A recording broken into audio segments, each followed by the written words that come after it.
Bienvenidos al noticiero científico y cultural iberoamericano NSC. Acompáñenme en este recorrido de 30 minutos para explorar cómo el conocimiento y la cultura transforman nuestras vidas. Este espacio es gracias a la Asociación de Televisiones Educativas y Culturales Iberoamericanas, ATEI, y también está a su alcance en la plataforma Dailymotion. Esto es lo más relevante de la ciencia y la cultura. Las esferas de piedras gigantes son un emblema de la arqueología costarricense y formaron parte de la primera cinta de la saga de Indiana Jones. Algunas de estas piezas monumentales fueron destruidas por profanadores en el pasado, pues se creía que en su interior albergaban tesoros. Hoy se lleva a cabo un arduo trabajo de restauración. Especialistas de México y Costa Rica trabajan en la restauración de dos esferas de piedra precolombinas de 1,90 y 1,80 metros de diámetro y elaboradas hace más de 500 años por indígenas de la zona sur costarricense. Isabel Medina González es arqueóloga mexicana y participa en las labores. Representa el momento, digamos, más cumbre de las intervenciones en este sitio, ya que se culminó la restauración de las dos esferas más grandes del alineamiento y sobre todo de la esfera B, que era la que tenía mayores deterioros. Las esferas se encuentran parcialmente enterradas y pertenecen a los dos únicos alineamientos originales de esferas precolombinas conservados en la actualidad en el territorio conocido como el Diquís. Javier Fallas es el encargado del Departamento de Protección del Patrimonio Cultural del Museo Nacional de Costa Rica. Los trabajos son fruto de investigaciones hechas por más de 5 años, los cuales iniciaron con un proceso de diagnóstico donde se registraron todos los deterioros que tenían en superficie estas esferas, y a partir de ahí hemos estado tomando acciones de conservación preventiva y hasta este momento se les hace las intervenciones in situ. El trabajo de restauración está a cargo del Museo Nacional de Costa Rica y de la Escuela Nacional de Conservación, Restauración y Museografía de México, en el marco de un programa de cooperación bilateral educativo-cultural entre ambos países. Los valores más altos de la humanidad se expresan en las peores condiciones. Tal es el caso de este esfuerzo de solidaridad y humanismo en Italia. Con él se busca ofrecer a los refugiados de Ucrania una nueva oportunidad para rehacer su vida a través de la educación. Sono Olena Ponomareva, l'ucrainista della Sapienza. Ai nostri studenti insegniamo lingua, letteratura, fondamenti di storia e di cultura ucraina. Abbiamo anche il laboratorio di traduzione letteraria. Ma oggi parliamo con loro di valori. Tante, impegnate, appassionate le donne ucraine che lavorano nel mondo della scienza e della cultura e che hanno scelto di venire nelle università e negli istituti italiani. La loro voce, le ragioni di un'educazione alla condivisione di conoscenza e opportunità, quando la parola passa a governi ed eserciti rimane seppellita sotto le bombe, come se non potesse essere ascoltata. L'Ucraina incarna un valore simbolico universale della civiltà europea minacciata dalla nuda pratica della sopraffazione e del dominio. E noi qui in Occidente non possiamo più nascondere la testa sotto la sabbia, non possiamo più definire il massacro compiuto dagli invasori russi crisi ucraina, chiudendoli entrambi occhi per allontanare da sé l'immagine dell'orrore bellico che non siamo in grado di sopportare.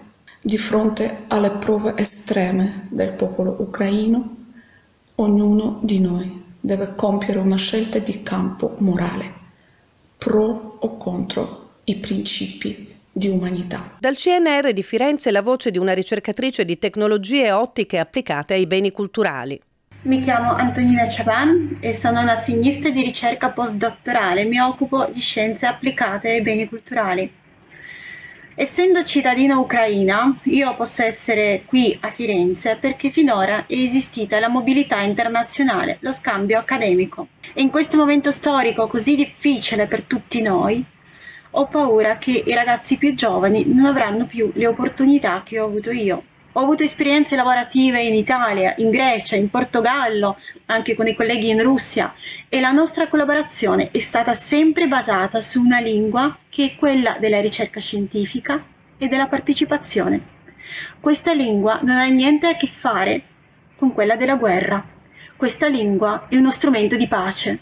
Anche ricercatrici russe, impegnate nel CNR, avrebbero voluto dirci tanto oggi, ma le voci contrarie alla guerra in Russia sono vietate. Hanno paura per le ritorsioni contro loro stesse e le loro famiglie. Según la Organización Mundial de la Salud, el ciberacoso se define como la intimidación por medio de las tecnologías digitales y puede ocurrir en las redes sociales, las plataformas de mensajería, las plataformas de juegos y los teléfonos móviles. Es un comportamiento que se repite y que busca atemorizar, enfadar o humillar a otras personas. Un ingenioso y sencillo experimento ha revelado el poder de esta forma de acoso.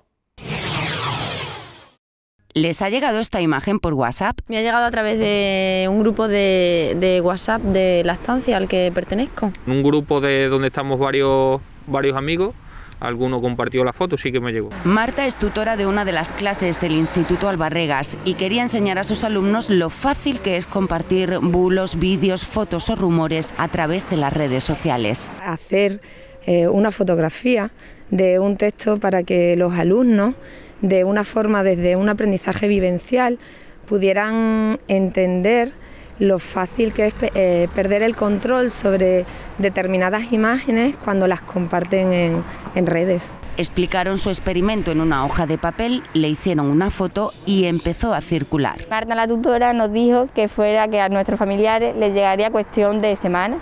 Y pues llegó a cuestión de horas, a Valencia, a Calamonte. Me llegó por la madre de un compañero de clase de Laura y no sabía de qué iba, sé que era la clase de Laura y demás. La llamé y me dijo, ¿y cómo os ha llegado esto? Si hasta la semana que viene no debía de llegaros.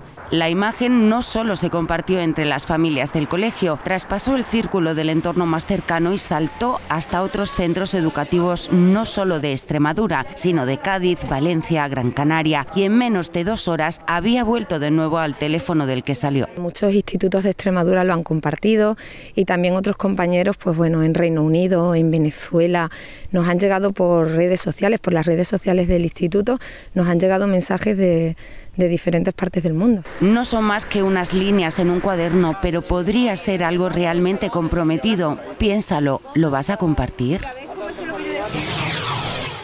Chile acumula 13 años de sequía, lo que se traduce en el periodo más prolongado desde que existen los registros.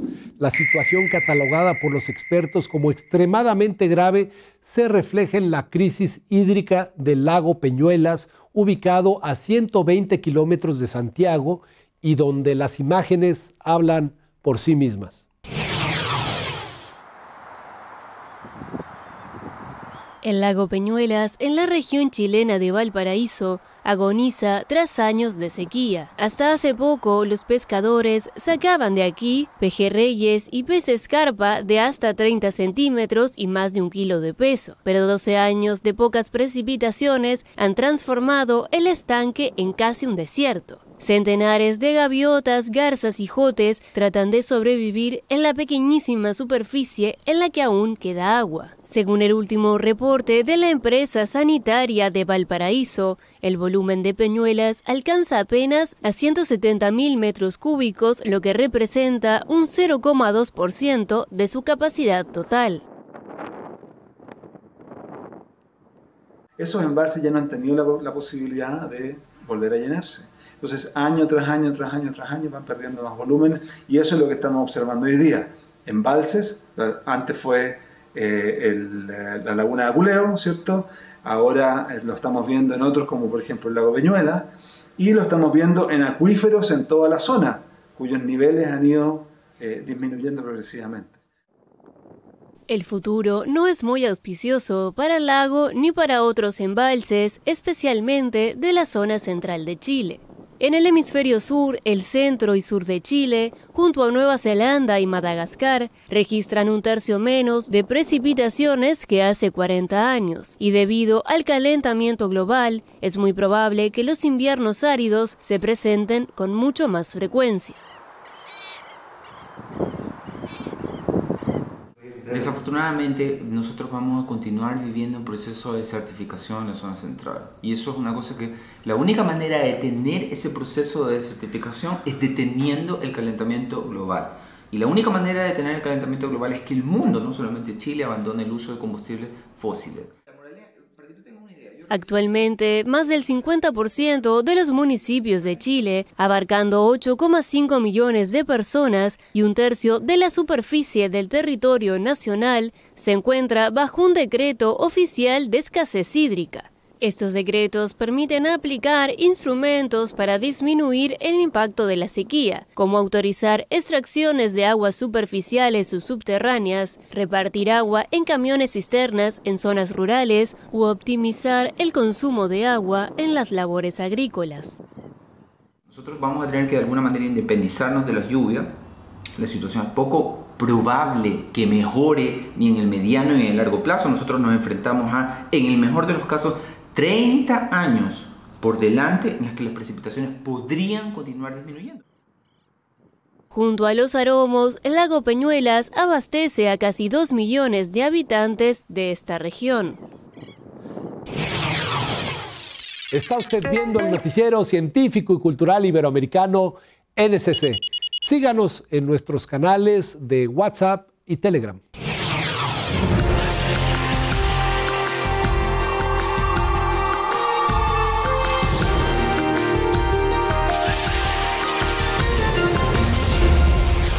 En lengua náhuatl, la lengua dominante de la Mesoamérica antigua, se conoce como xitomatl. No obstante, esta fruta, mejor conocida como tomate, es originaria de los Andes del Perú, desde donde viajó a las actuales tierras mexicanas para ser domesticada. Vamos a conocer más de esta fascinante historia.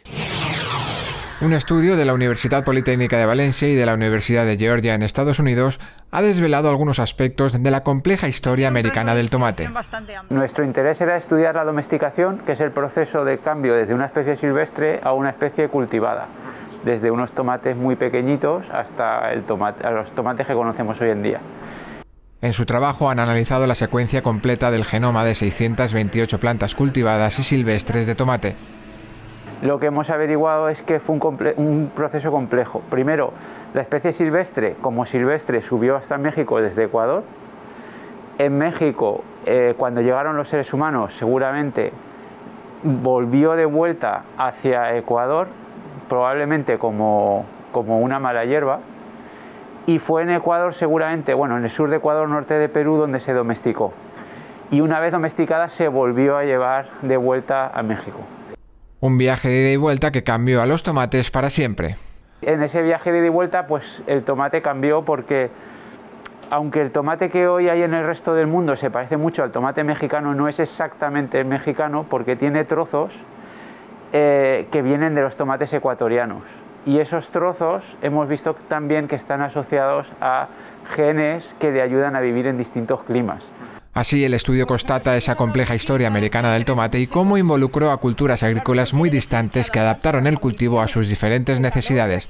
Aporta además información de gran valor sobre su diversidad. Conocer la diversidad ayuda porque la diversidad es la base sobre la que se puede seguir mejorando. El tomate que hay en todo el mundo tiene una diversidad muy pequeña, eso también es bastante habitual en las especies cultivadas. Y si, por ejemplo, llega una enfermedad nueva y necesitas echar mano de genes de resistencia, pues normalmente en la cultivada no tienes. Entonces te vas a la diversidad silvestre o a la diversidad antigua domesticada y necesitas las fuentes de diversidad más amplias posibles. Entonces ese era uno de los objetivos del proyecto, estudiar la diversidad. Los resultados de este estudio se han publicado en la revista Horticulture Research. El tulipán originario de Oriente se le considera en la India el símbolo del amor frustrado. No obstante, la colorida flor es, año con año, el centro de un homenaje que se rinde a la vida en el jardín de Oriente más grande dedicado a esta flor. Coincidiendo con el inicio de la primavera, las autoridades de la Cachemira India reabrieron este miércoles el conocido como el jardín de tulipanes más grande de Asia, tras permanecer casi un año cerrado ante el avance del coronavirus en la región. Con 1,5 millones de tulipanes de diferentes colores, la apertura de este recinto responde a un esfuerzo de las autoridades indias por atraer a turistas a esta región devastada por décadas de un conflicto de carácter secesionista, además de los daños causados por las estrictas medidas para contener la pandemia. En su primer día de apertura, un gran número de turistas se acercaron a estos jardines para disfrutar de una serie de actos musicales y culturales en medio de la naturaleza.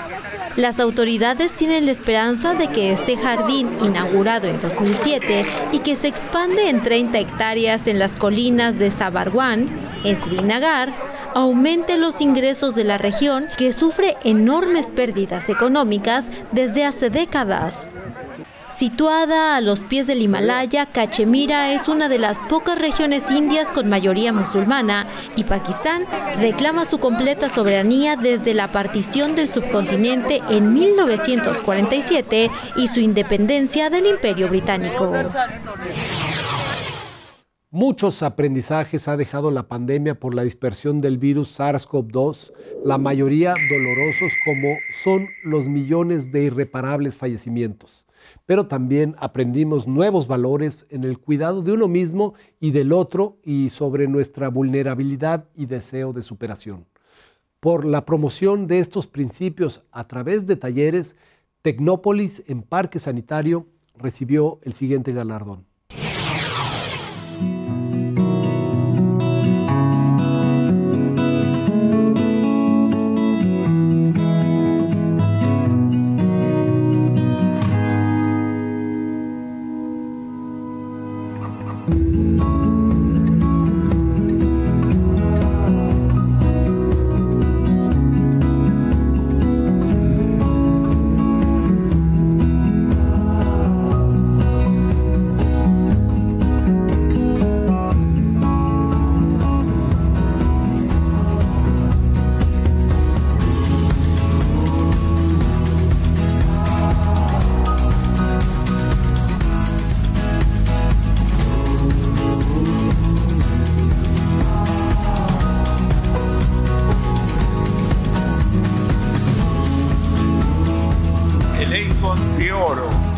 Se lo lleva la campaña Cultura en Aislamiento, talleres de lectura, radio y arte en Tecnópolis. Un poquito de lo que es cultura para pintar mandalas. En Tecnópolis se lee, tenemos lo que es los libros y acá los chicos jugando al ping-pong para los que dicen que Tecnópolis es aburrido. Esperamos con ansias la paz que un día voló a lo lejos y no volvió. Pero la alegría de volver volando traerá la paz que volverá y nunca más se irá.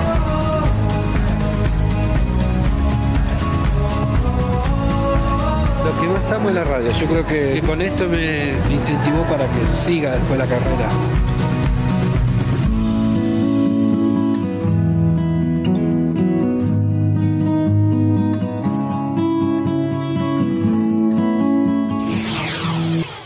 En América Latina, 134 millones de personas se identifican como afrodescendientes.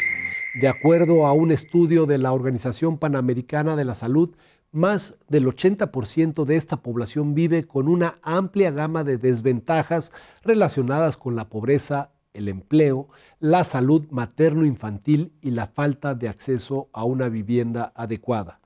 Un fenómeno que ocurre hasta en los países con mayores índices de equidad de la región, como el Uruguay. La uruguaya Débora Rodríguez es campeona sudamericana de 800 metros y cuenta que solo corriendo logró sentirse una más. Porque yo cuando era niña y cuando era adolescente me decían negra de mierda. Y toda mi vida lidié con el negra de mierda y hasta el día de hoy lidio con el negra de mierda. Uruguay ostenta el menor índice de desigualdad de Sudamérica y la tasa de pobreza más baja en América Latina y el Caribe. además de ser uno de los países con mejores estadísticas de inclusión social en la región. Pero un estudio reciente del Banco Mundial indica que los afrodescendientes, que representan al menos 8% de la población, son más susceptibles de ser excluidos. Pero yo tuve unos padres que realmente mis padres me ayudaron a yo sentirme orgullosa de lo que era. Me decían, no, ¿y por qué llorás? Si sos negra, vos tenés que sentirte orgullosa de quién sos. La Universidad de la Plena. Romina Di Bartolomeo, de 29 años, modelo y conductora radial, también sintió la presión para encajar en los estándares de belleza. Las situaciones de racismo que vivía en la moda fueron referidas a mi aspecto físico, por ejemplo. A mis motas, a mis rasgos, a mi color de piel. Según el Banco Mundial, el 20% de los afro-uruguayos viven en la pobreza, el doble de la tasa nacional. Además, tienden a ganar 11% menos por el mismo trabajo y tienen 20% menos de probabilidades de completar estudios secundarios. No hace falta que haya racismo directo para que haya discriminación, ¿sí?, racial. Entonces la discriminación está ahí, está en los números, está en la vida cotidiana, la negación es una forma de discriminación.